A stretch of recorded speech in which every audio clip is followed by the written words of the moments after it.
एक बार सब लोग दिल से भारत माता का जयकारा लगाएंगे। दोनों मुट्ठी बंद करेंगे, हाथ ऊपर करेंगे और पूरे दिल से बोलेंगे, भारत माता की, भारत माता की, इंकलाब, वंदे वंदे। I love you to.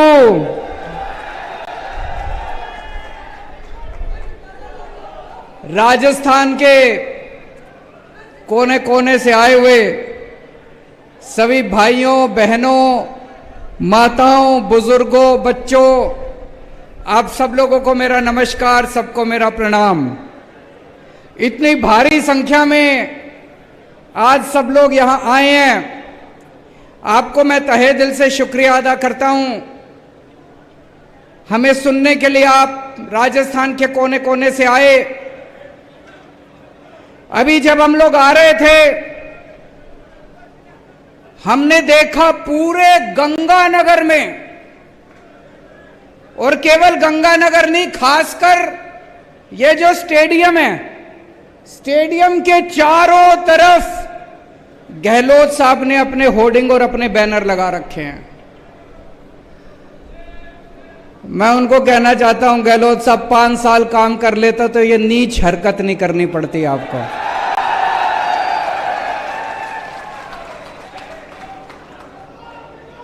मैंने पूछा किसी से, मैंने कहा भाई यहां इतने होर्डिंग लगाने की क्या जरूरत थी? बोले जी, आज तक गहलोत साहब के पूरे कार्यकाल में इतनी बड़ी जनसभा कभी गहलोत साहब ने नहीं करी। आपकी तो ये पहली जनसभा है। जितनी बड़ी आज पहली जनसभा यहां हो रही है, तो ये सारे होर्डिंग इन्होंने आपको दिखाने के लिए लगा रखे हैं। हमारे आने के पहले अभी पता चला यहां 15-20 लोग आ गए थे, उठा उठा के कुर्सियां फेंक रहे थे। ये तो डरपोक लोगों की हरकत है, ये तो कायर लोगों की हरकत है।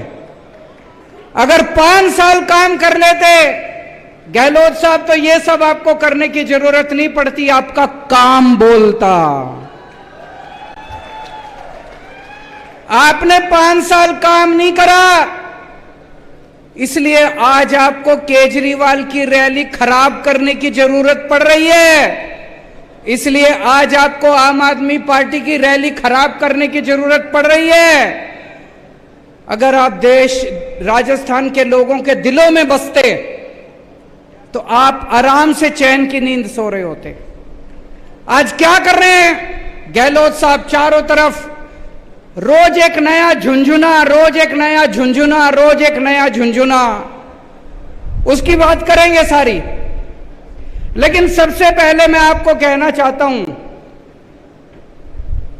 मैं एक आम आदमी हूं, छोटा सा आदमी हूं। भगवंत मान एक मास्टर का बेटा है, किसान का बेटा है, पंजाब का।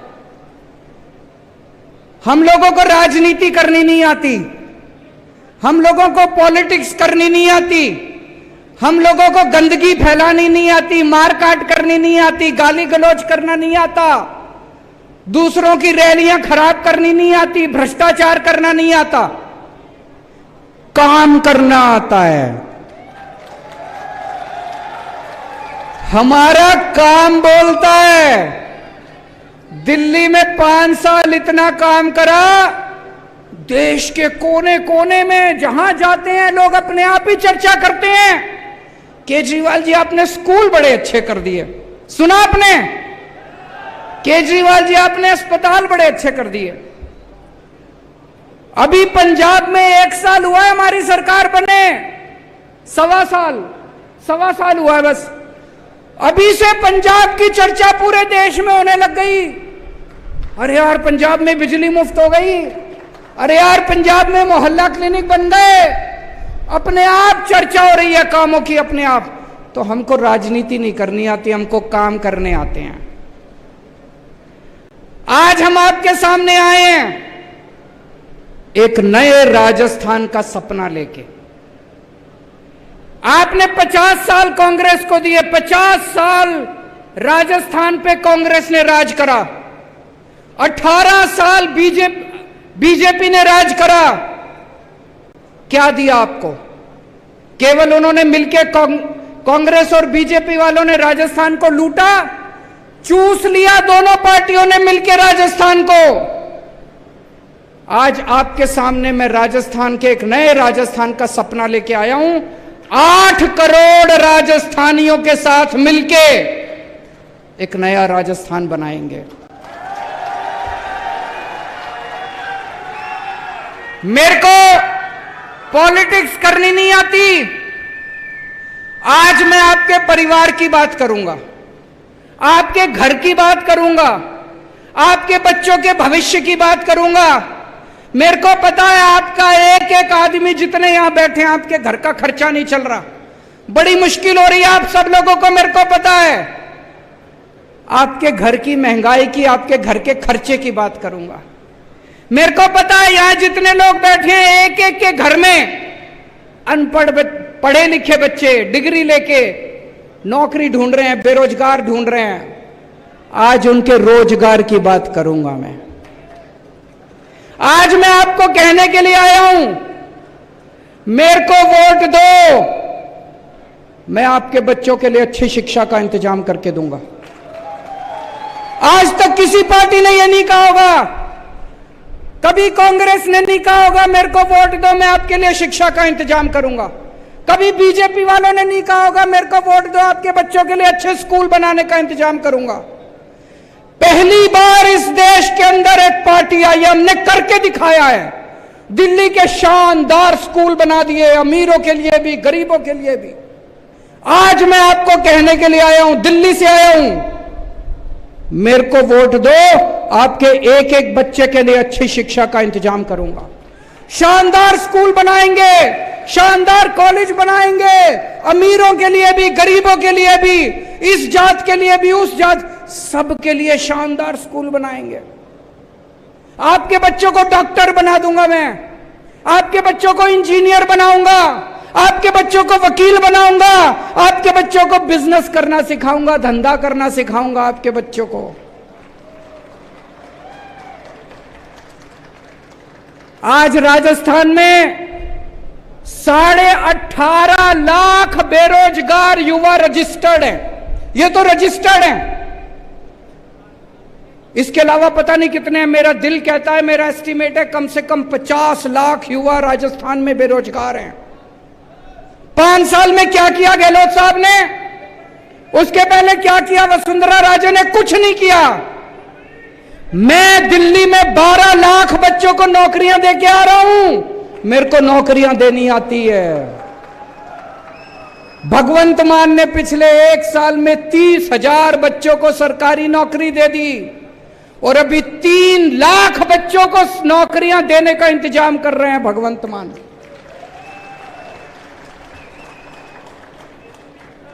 तो आज मैं आपको कहने के लिए आया हूं, आम आदमी पार्टी को वोट दो, झाड़ू को वोट दो, आपके बच्चों को अच्छी शिक्षा देंगे, आपके बच्चों के लिए रोज। हाँ मैं आ रहा हूं, पेपर लीक उसकी भी चर्चा करूंगा, चिंता ना करो। दोनों पार्टियां मिलकर करती हैं, मेरे को पता है। आज मैं आपको कहने के लिए आया हूं, आपके घर में कोई बीमार हो जाए, सरकारी अस्पताल में राजस्थान में कोई इलाज नहीं होता, ना डॉक्टर, ना दवाई, ना मशीन, ना एक्सरे, कुछ नहीं है। और प्राइवेट में चले जाओ। कल मेरे एक रिश्तेदार का फोन आया, उसका बेटा गिर गया, यहां पे चोट लग गई माथे पे, किसी और राज्य में रहता है, दिल्ली में नहीं रहता, कहीं और रहता है। वो एक बड़े अस्पताल में गया टांके लगवाने, 4 टांके लगने थे। उस बड़े अस्पताल वालों ने 2.25 लाख रुपए का बिल बना दिया। 4 टांके लगाने हैं, 4 टांके। आज इतना महंगा हो गया इलाज कराना, इतना महंगा हो गया इलाज कराना। आम आदमी थोड़ी सी बीमारी हो जाए लुट जाता है, पूरा घर लुट जाता है उसका। दिल्ली में हमने सबका इलाज मुफ्त कर दिया। आपको खांसी है, बुखार है, क्रोसिन की टेबलेट लेनी है, दवाई मुफ्त मिलेगी, डॉक्टर मुफ्त, टेस्ट मुफ्त, सारा इलाज मुफ्त, सब कुछ मुफ्त कर दिया। पूरे दिल्ली में जगह जगह मोहल्ला क्लिनिक खोल दिए, सारी दिल्ली के सरकारी अस्पताल एयर कंडीशनड बना दिए, प्राइवेट अस्पतालों से भी ज्यादा अच्छे कर दिए दिल्ली के सरकारी अस्पताल। अब आपको चाहे 10 रुपए की टेबलेट लेनी है वो भी मुफ्त, और 10 लाख रुपए का इलाज कराना है वो भी मुफ्त, सब कुछ मुफ्त कर दिया। अभी मैंने सुना है गहलोत साहब ने इंश्योरेंस चालू करा है, कराए कि नहीं कराए? इंश्योरेंस चालू कराए हैं जी। इंश्योरेंस कब मिलेगा? जब अस्पताल में एडमिट होगे तब मिलेगा। मैं ये सोच रहा था, अस्पताल में एडमिट तो कभी बहुत सीरियस, भगवान ना करे बहुत सीरियस बीमारी होती है तब होता है आदमी, बाकी आदमी की जिंदगी में बुखार, खांसी, छोटी छोटी बीमारियां लगी रहती है, डायबिटीज। मैं ही पिछले 8 साल से अभी तक एक बार भी अस्पताल में एडमिट नहीं हुआ, लेकिन छोटी छोटी बीमारियों के लिए तो मैं कई बार गया। इतनी दवाइयां लेनी पड़ती है, तो इंश्योरेंस किस काम का आया जी? आपकी जिंदगी में रोज कभी बच्चे को कुछ हो गया, कभी बीवी को कुछ हो गया, कभी मां को कुछ हो गया, बुढ़ापे में कुछ हो गया, उसमें तो काम नहीं आया। दिल्ली में हमने ये इंश्योरेंस का झुंझुना नहीं दिया। दिल्ली में सब कुछ मुफ्त है, दवाई भी मुफ्त है, टेस्ट भी मुफ्त है, मोहल्ला क्लिनिक में जाओ, अस्पताल में जाओ, सब कुछ मुफ्त है। तो आज मैं आपको कहने के लिए आया हूं, मुझे वोट दो, राजस्थान के गांव गांव के अंदर मोहल्ला क्लिनिक खुलवा दूंगा, पूरे राजस्थान में शानदार अस्पताल बनवा दूंगा। और ये झूठा वादा नहीं कर रहा, दिल्ली में करके आया हूं, पंजाब में कर रहे हैं, अगला नंबर राजस्थान का है।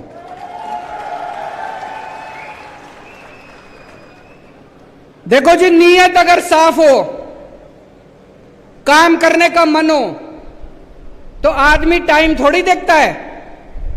5 साल से गहलोत साहब ने कोई काम नहीं करा, अब अभी इन्होंने झुंझुने देने चालू करे हैं। हमारी तो अभी सरकार भी नहीं बनी राजस्थान में, हमने तो आपके लिए काम करना भी शुरू कर दिया। भगवंत मान साहब अभी अभी कह के गए हैं, यहां पे जो पानी आता है बुड्ढा नाला का, पानी गंदा आता है। उसके पहले पंजाब में कितनी सरकारें रही, कांग्रेस की भी सरकार रही, अकाली दल की भी, बीजेपी की भी सरकार रही, किसी ने आपकी नहीं सुनी। हमारी अभी सरकार भी नहीं बनी, हमने आपके लिए काम करना शुरू कर दिया। अभी अभी ऐलान करके गए हैं, बुड्ढा नाला पे काम शुरू हो गया, 600 करोड़ रुपए सैंक्शन कर दिए, अगले 6 महीने के अंदर आपको यहां पे साफ पानी आना शुरू हो जाएगा। इन्होंने दोनों पार्टियों ने मिलकर क्या दिया आपको? 50 साल कांग्रेस ने राज करा, 18 साल बीजेपी ने राज करा। कोई स्कूल बनवाए आपके लिए? कोई अस्पताल बनवाए आपके लिए? कोई सड़कें बनवाई आपके लिए?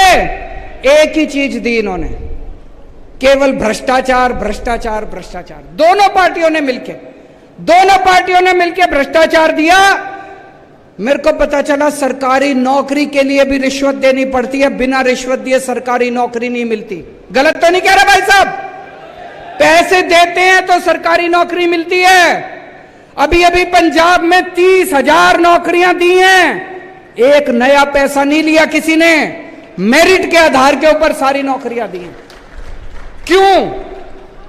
मुख्यमंत्री अगर ईमानदार होगा, पार्टी अगर ईमानदार होगी, मंत्री अगर ईमानदार होंगे, तो मजाल कोई अफसर पैसे ले ले।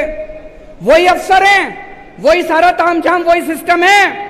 अब ईमानदार सरकार आ गई, सारी नौकरियां ईमानदारी से दी जा रही हैं। यहां पे इतना भ्रष्टाचार, इतना भ्रष्टाचार, और दोनों मिलके करते हैं। जब वसुंधरा राजे की सरकार थी, यही अशोक गहलोत आरोप लगाते थे कि वसुंधरा राजे पैसे खा गई, वसुंधरा राजे ने भ्रष्टाचार कर दिया, कहते थे कि नहीं कहते थे?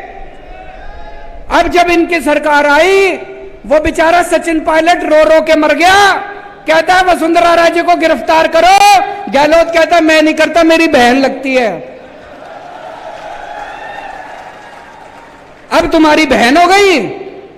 पहले तुम चिल्लाते थे कि वसुंधरा राजे पैसे खा गई, अब जब सरकार में आए तो तुम्हारी बहन हो गई, तो ये तो बहन भाई का रिश्ता हो गया जी दोनों का।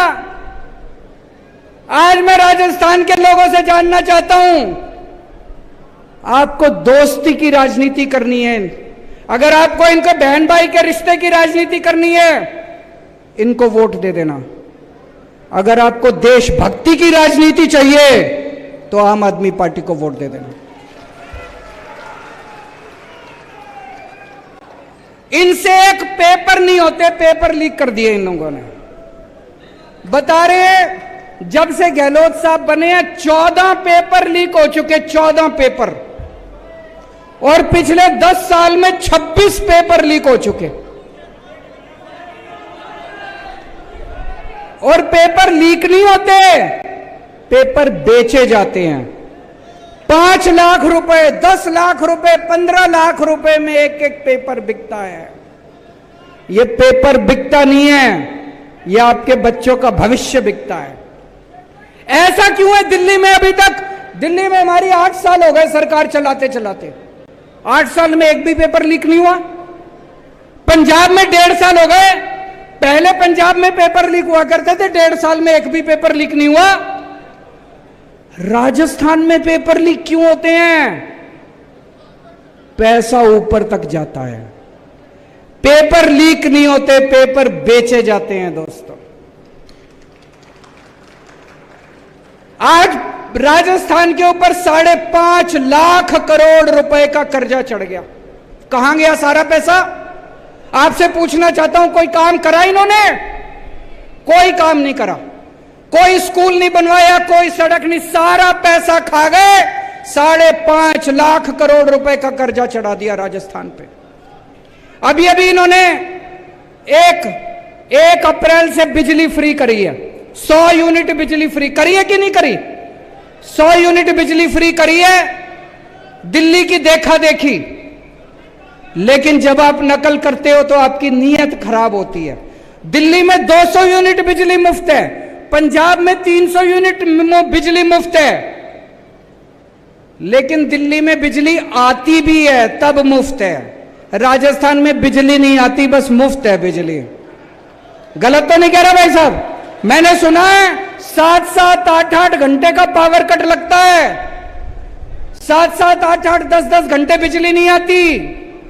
दिल्ली में 24 घंटे बिजली आती है, पंजाब में 24 घंटे बिजली आती है और मुफ्त बिजली आती है। और ये झुंझुना दिया है इन्होंने, गहलोत साहब ने। 4.5 साल क्यों नहीं करा इन्होंने? अभी क्यों करा इन्होंने? चुनाव आ रहे हैं, वोट चाहिए। जैसे चुनाव खत्म हो जाएंगे कह देंगे गहलोत साहब बजट घाटे में चल रहा है, पैसा नहीं है, और ये मुफ्त बिजली खत्म कर देंगे। दिल्ली में 8 साल से बिजली मुफ्त है, पंजाब में 1.5 साल से बिजली मुफ्त है। आम आदमी पार्टी की वोट दो, आपकी बिजली मुफ्त भी रहेगी और 100 यूनिट नहीं 300 यूनिट बिजली हर महीने मुफ्त आया करेगी।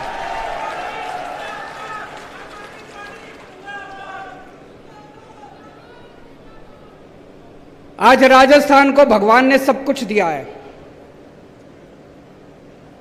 इतने मिनरल्स दिए हैं, तांबा दिया है, जिंक दिया है, लिग्नाइट दिया है, पत्थर दिया, चूना दिया, इतने मिनरल्स दिए, इतने सारा सब कुछ दिया, लेकिन इन पार्टियों ने लूट के राजस्थान को खोखला कर दिया। दोस्तों, अगर हम सारे जने मिल जाएं तो राजस्थान को एक बहुत ही संपन्न राज्य बना सकते हैं। पिछले 5 साल के अंदर दिल्ली में हम लोगों ने इतने काम करे, शिक्षा ठीक कर दी, स्कूल ठीक कर दिए, अस्पताल ठीक कर दिए, बिजली ठीक कर दी, पानी ठीक कर दिया, इतने काम करे। मैं कई बार सोचता हूं 75 साल में इन सारी पार्टियों ने मिलकर क्या करा? देश का बेड़ा गर्क कर दिया। इन 75 साल में 2 ही पार्टियों ने राज करा देश के ऊपर, बीजेपी ने और कांग्रेस ने। इन दोनों पार्टियों ने मिलके आज हमारे देश की जो हालत है, इन दोनों पार्टियों की वजह से है। आज हमारा देश गरीब है, क्यों? इन दोनों पार्टियों की वजह से। आज हमारा देश पिछड़ा है, क्यों? इन दोनों पार्टियों की वजह से। आज हमारे देश में लोग अनपढ़ हैं, क्यों? सड़कें खराब है, क्यों? स्कूल खराब है, शिक्षा खराब है, अस्पताल खराब है। क्यों? इन दोनों पार्टियों की वजह से। अब टाइम आ गया पूछने का इन दोनों पार्टियों से। आपके घर वोट मांगने आए तो पूछना इन पार्टियों से कि 75 साल में तुम लोगों ने इस देश में क्या करा? कुछ नहीं करा। आज उम्मीद खत्म हो गई है लोगों को कि कुछ हो सकता है। किसी से भी पूछ लो, लोग कहते हैं अरे राजनीति में कुछ नहीं रखा, सारे चोर हैं, सारी पार्टियां चोर हैं, सारे नेता चोर हैं। जनता को सरकारों से उम्मीद खत्म हो गई है, जनता को पार्टियों से उम्मीद खत्म हो गई है। आज 75 साल के बाद एक ऐसी पार्टी आई है, आम आदमी पार्टी, जिसने लोगों के अंदर दोबारा एक उम्मीद जगाई है। आज 75 साल के बाद इस देश के अंदर एक ऐसा शख्स आया जिसने गरीबों के बच्चों को अच्छी शिक्षा देनी चालू की। गरीबों ने तो उम्मीद ही छोड़ दी थी। गरीब कहते थे गरीबों के बच्चों का कोई भविष्य नहीं होता। एक ऐसा शख्स आया, मनीष सिसोदिया, जिसने गरीबों के बच्चों को अच्छी से अच्छी शिक्षा देनी चालू की। दिल्ली के अंदर गरीबों के बच्चे वकील बनने लगे, डॉक्टर बनने लगे, इंजीनियर बनने लगे। इन लोगों ने मनीष सिसोदिया को भी नहीं छोड़ा। इन लोगों ने मनीष सिसोदिया को भी जेल भेज दिया। क्यों भेज दिया? कहते हैं मनीष सिसोदिया ने भ्रष्टाचार करा। मनीष सिसोदिया सवेरे 6 बजे उठ के स्कूलों का दौरा करने निकलता है। मैं आपसे पूछना चाहता हूं, कौन भ्रष्टाचारी आदमी सवेरे 6 बजे उठ के स्कूलों का दौरा करता है? ये नहीं चाहते, दोनों पार्टियां नहीं चाहती कि इस देश के अंदर गरीबों के बच्चों को अच्छी शिक्षा मिले। ये दोनों पार्टियां नहीं चाहती कि गरीबों के बच्चों को अच्छा भविष्य मिले। ऊपर वाले ने एक आदमी भेजा था, मनीष सिसोदिया, इन्होंने उसको भी जेल में भेज दिया दोस्तों। लेकिन हम रुकने वाले नहीं हैं। हम भगत सिंह के चेले हैं, हम बाबा साहब अम्बेडकर के चेले हैं। ये चाहे तो सबको जेल में भेज दे, मेरे को भी जेल में भेज दे, भगवंत को भी जेल में भेज दे, ये क्रांति रुकने वाले नहीं है दोस्तों। मेरी जिंदगी का एक ही सपना है, मैं भारत मां को दुनिया का नंबर 1 देश देखना चाहता हूं। मैं भारत को दुनिया का नंबर 1 देश देखना चाहता हूं। मुझे आप लोगों का साथ चाहिए, मुझे युवाओं का साथ चाहिए। युवाओं के साथ मिलके, देश के 140 करोड़ लोगों के साथ मिलके इन पार्टियों ने लूट लिया। भूल जाओ इन सारी पार्टियों को, भूल जाओ इन नेताओं को। देश के 140 करोड़ लोग मिलके हम भारत को नंबर 1 देश बनाएंगे। बनाएंगे कि नहीं बनाएंगे? और मेरे पास प्लान है। पढ़ा लिखा आदमी हूं, इंजीनियर हूं, IRS हूं, इसीलिए ये लोग चिढ़ते हैं मेरे से, ये अनपढ़ है।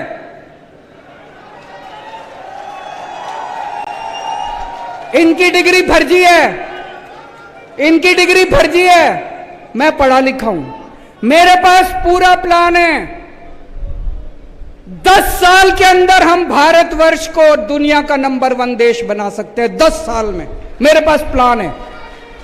10 साल में हम इस देश से हर अनपढ़ आदमी को पढ़ा लिखा बना सकते हैं, बच्चों को अच्छी शिक्षा दे सकते हैं, अच्छे स्कूल बना सकते हैं। 10 साल के अंदर इस देश से हम गरीबी दूर कर सकते हैं। मेरे पास प्लान है।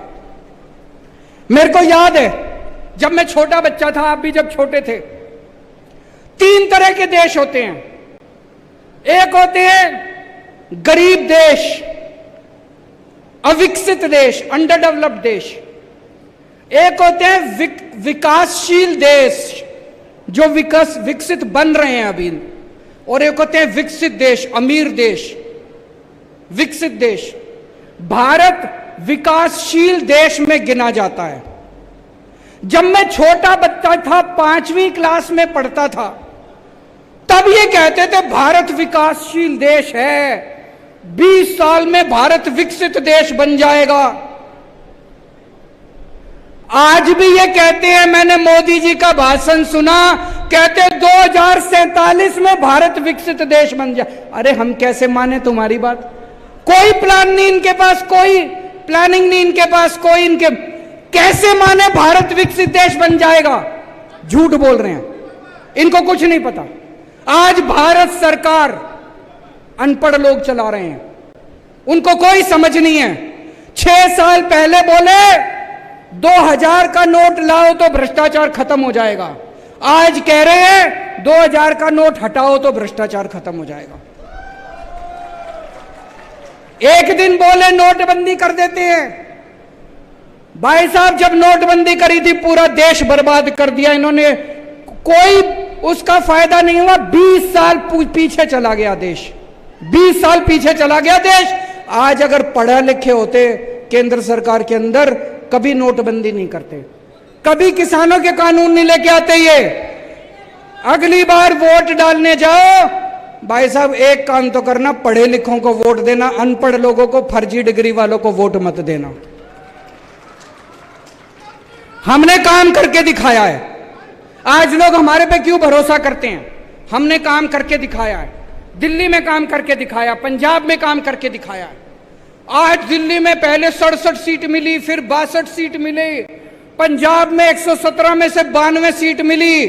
भाई साहब, हमने दिल्ली के लोगों का दिल जीता है, पंजाब के लोगों का दिल जीता है। 50 साल कम से कम आम आदमी पार्टी को कोई नहीं ला सकता दिल्ली और पंजाब से। और राजस्थान वालों, एक बार मौका देके देखो, आपका भी ऐसा दिल जीतेंगे 50 साल, उसके बाद आप गहलोत को भी भूल जाओगे, वसुंधरा राजे को भी भूल जाओगे। आज मैं हर मां से, हर बेटी से, हर बहन से, हर महिला से अपील करना चाहता हूं, अगर आपको अपने बच्चों को अच्छी शिक्षा देनी है, अगर आपको अपने बच्चे प्यारे हैं, अगर आप अपने बच्चों को रोजगार देना चाहती हो, केवल केजरीवाल दे सकता है और कोई नहीं दे सकता। केजरीवाल को वोट दे देना।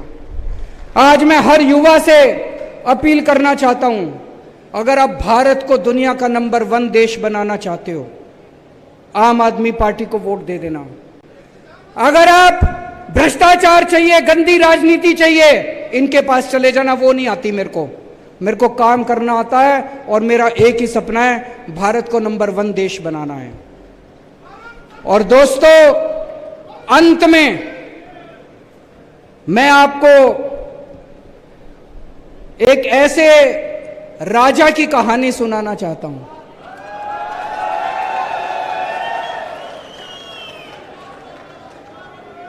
चौथी पास राजा,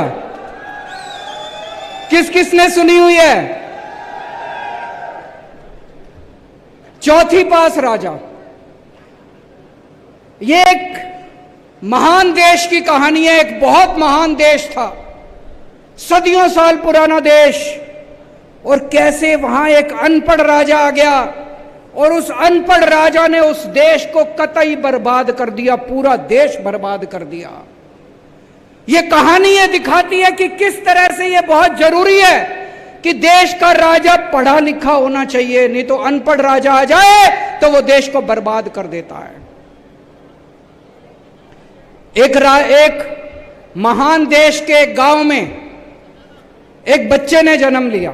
बहुत गरीब परिवार था। उस गरीब परिवार में एक बच्चे ने जन्म लिया।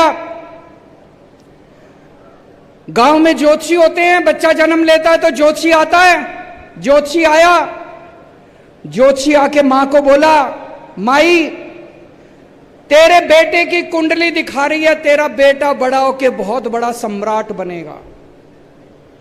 माई को यकीन नहीं हुआ। माई बोली, मैं तो बहुत गरीब हूं, मेरा बेटा कैसे सम्राट बनेगा? पर कुंडली में तो लिखा था। बेटा धीरे धीरे बड़ा होने लगा। स्कूल में एडमिशन ले लिया, सरकारी स्कूल था। बच्चे का मन नहीं करता था पढ़ाई लिखाई में। चौथी क्लास के बाद बेटे ने पढ़ाई छोड़ दी, स्कूल जाना बंद कर दिया।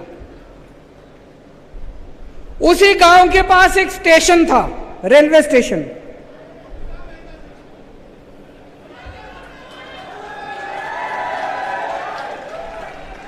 तो घर में बहुत गरीबी थी। गरीबी की वजह से घर में गुजारा नहीं होता था, तो बच्चा स्टेशन पे जाके चाय बेचा करता था। समझ गए? समझ गए?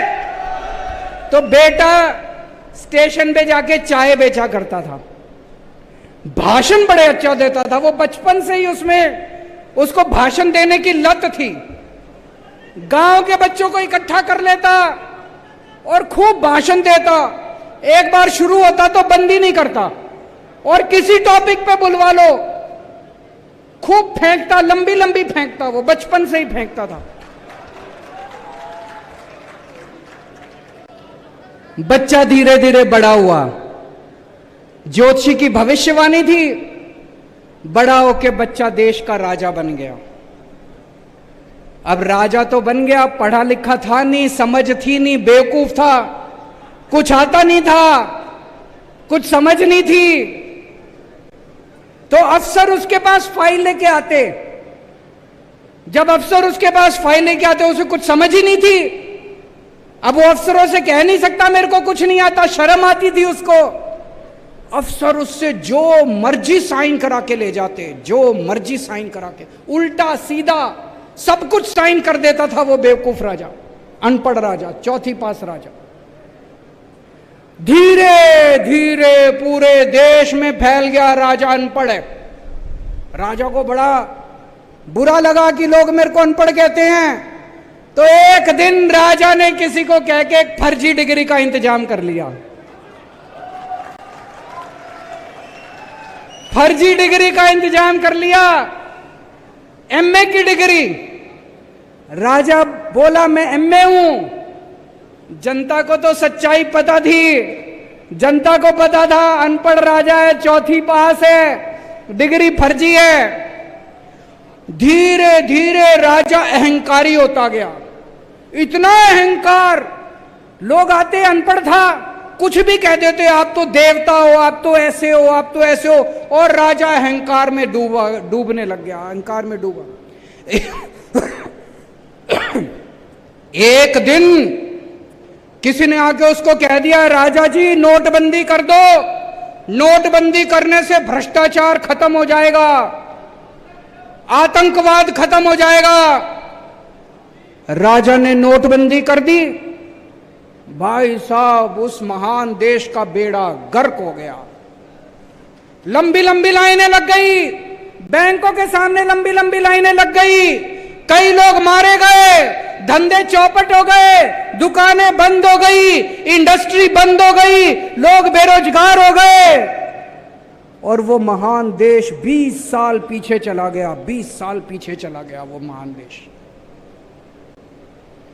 एक दिन कुछ लोग आके बोले जी ये किसानों के 3 कानून बना दो, इससे किसानों का भला। वो राजा बेवकूफ था, उसे समझ तो थी नहीं, उसने किसानों के 3 कानून बना। पूरे देश में किसान खड़े हो गए, उसके आंदोलन हो गया, 750 किसान मारे गए। 1 साल के बाद उस राजा को 3 कानून वापस लेने पड़े। एक दिन उस देश के अंदर महामारी फैल गई, बड़ी कठोर महामारी, लोग मरने लगे।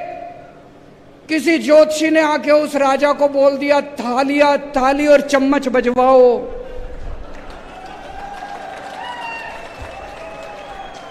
उस राजा ने सारे देश को थाली चम्मच बजवा दी, कोई फायदा नहीं हुआ, कोई फायदा नहीं हुआ। दोस्तों, धीरे धीरे उस राजा के दोस्तों ने पूरे देश में गदर मचा दिया। उसके दोस्तों ने इतना भ्रष्टाचार, उसके दोस्त लोगों को लूटने लगे, पीटने लगे, बलात्कार करने लगे।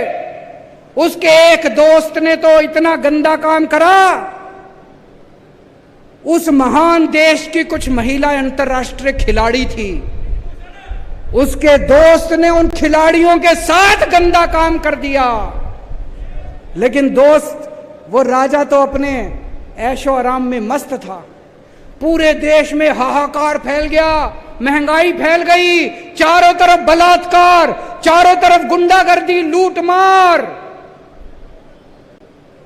ऊपर आसमान से सारे देवता देख रहे थे कि ये पृथ्वी पे क्या चल रहा है, इतना खराब टाइम चल रहा है। सारे देवताओं ने मीटिंग करी और सारे देवता मिलकर शिवजी महाराज के पास गए। शिव जी महाराज जी को बोले, प्रभु कुछ करो, पृथ्वी के ऊपर कितना घनघोर अपराध हो गया, पाप ही पाप चारों तरफ। शिव जी ने अपनी तीसरी आंख खोली और एक दिन पूरे देश के ऊपर भविष्यवाणी हुई। शिव जी ने कहा, जनता को कहा कि आप सब लोग महान देश के लोग हो, क्यों सोए हुए हो, सब लोग जागो, उठो और इसे अहंकारी राजा का राजपाट उठा के फेंको। और एक दिन सारे देश की जनता खड़ी हो गई।